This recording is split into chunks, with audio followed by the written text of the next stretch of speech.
পথ সুৰক্ষা সংক্ৰান্তত আপোনালোকে গম পাইছে ইতিমধ্যে পিকনিক ছিজন আহি গৈছে। আমাৰ প্ৰায় ডিচেম্বৰৰ লাষ্ট পাৰ্টটোৰ পৰা ধৰি জানুৱাৰী 14 তাৰিখলৈকে আমাৰ প্ৰায়বিলাক পিকনিক বিভিন্ন জেগাত যায়। যাৰ কাৰণে আমি চৰকাৰৰ নিৰ্দেশ অনুসৰি কিছু পথ সুৰক্ষাৰ ক্ষেত্ৰত আমি ব্যৱস্থা লৈছোঁ। গোটেই ৰাস্তা আমাৰ জিলাখনত প্ৰায় 108 কিলোমিটাৰ নেশ্যনেল হাইৱে আৰম্ভ হৈছে ৰেংলিঙৰ পৰা লামডিঙলৈকে। এই গোটেই পথছোৱাত যাতে ধাবাসমূহৰ সন্মুখত বা পেট্ৰল পাম্পৰ সন্মুখত বা অন্যান্য নেশ্যনেল হাইৱেত যাতে হেভি গাড়ীৰ পাৰ্কিং নহয় তাক এনচিঅ'ৰ কৰিবলৈ ব্যৱস্থা কৰা হৈছে। ড্ৰাংক এণ্ড ড্ৰাইভিং, ৰং ড্ৰাইভিং, হেলমেট নিপিন্ধা এইবিলাকৰ ক্ষেত্ৰত আমি ডেইলি বিভিন্ন জেগাত নাকা আমি লগাইছোঁ। তাত এক্সাইজ আছে, তাতে ট্ৰান্সপৰ্ট ডিপাৰ্টমেণ্ট আছে, পুলিচ ডিপাৰ্টমেণ্ট যৌথ আছে আৰু ছিনিয়ৰ অফিচাৰসকলে পৰ্যবেক্ষণ কৰি আছে। লগতে আমি যিহেতু স্কুল আৱাৰ্ছৰ ক্ষেত্ৰত আমি কিছু প্ৰতিবন্ধকতা লগাইছোঁ। হেভি ভেহিকেল ডাম্পাৰবিলাকক আমি স্কুল খোলাৰ সময়ত আমি বন্ধ ৰাখিছোঁ, প্ৰায় 7টাৰ পৰা 10টালৈ। আৰু আকৌ ঠিক ছুটিৰ সময়তো আমি এঘণ্টা সময় আমি বিৰতি দিছোঁ, যাতে এইখিনি সময়ত হেভি ভেহিকেল ফ্লাই নকৰে।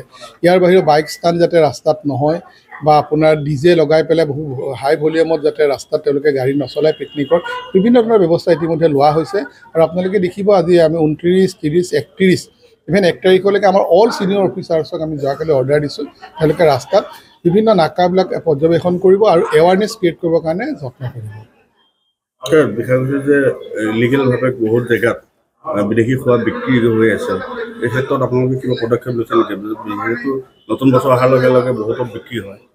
আমাৰ গোটেই জিলাখনৰ ট্ৰেনজিট আপোনাৰ ইয়াৰ পৰা বিভিন্ন ৰাজ্যলৈ আপোনাৰ অহা যোৱা কৰা বিভিন্ন আমাৰ নাইবাৰিং জিলাসমূহলৈও যায়।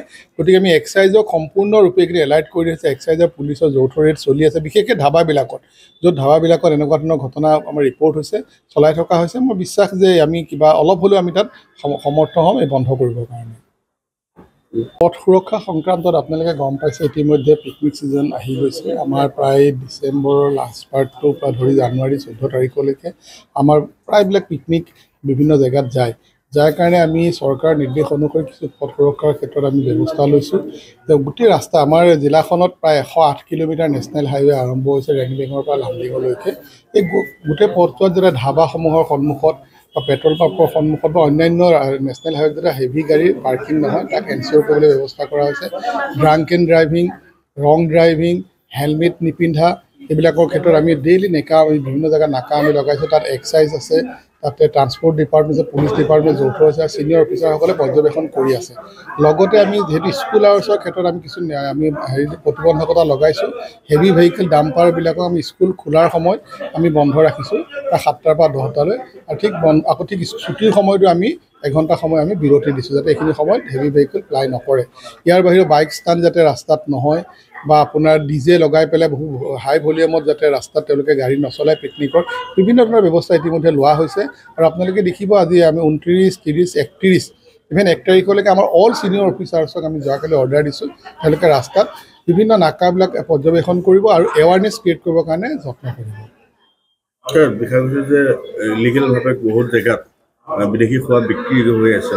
এই ক্ষেত্ৰত আপোনালোকে কিবা পদক্ষেপ লৈছে নেকি? যিহেতু নতুন বছৰ অহাৰ লগে লগে বহুতো বিক্ৰী হয়। আমাৰ গোটেই জিলাখনৰ ট্ৰেনজিট আপোনাৰ ইয়াৰ পৰা বিভিন্ন ৰাজ্যলৈ আপোনাৰ অহা যোৱা কৰা বিভিন্ন আমাৰ নাইবাৰিং জিলাসমূহলৈও যায়।